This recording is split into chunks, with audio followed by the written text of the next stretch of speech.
Welcome to 13420 Lyndhurst, Unit 502. This amazing little townhome is just under 1,400 square feet, and it sits at 3 bedrooms, 2.5 bath. You've got a pavilion, you've got the dog park, a barbecue area, and it's gated. Just right around the corner from Lakeline Mall. This particular property just went through a huge renovation. Let's go inside and have a look.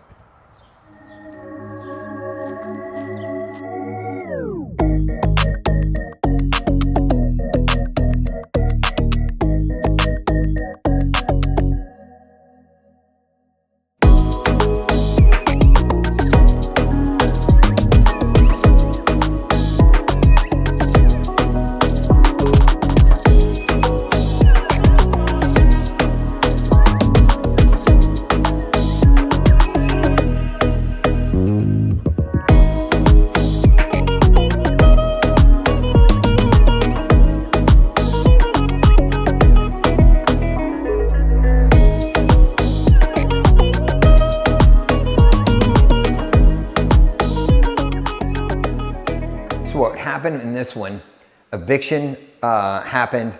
Owner wanted to get this whole place redone, was ready to sell it. This place was disgusting. There were baked beans sitting in the oven from, I don't know, several weeks. There was trash everywhere in this place. We got the whole place cleaned up, repainted the walls, repainted the cabinets to freshen it and give it this white color, luxury vinyl floors, changed out some of the fixtures, replaced mirrors in the bathrooms, really enhancing this place to make it look what it looks like today. We're going to show you some before and after pictures. You tell me what you think and comment below. Thank you.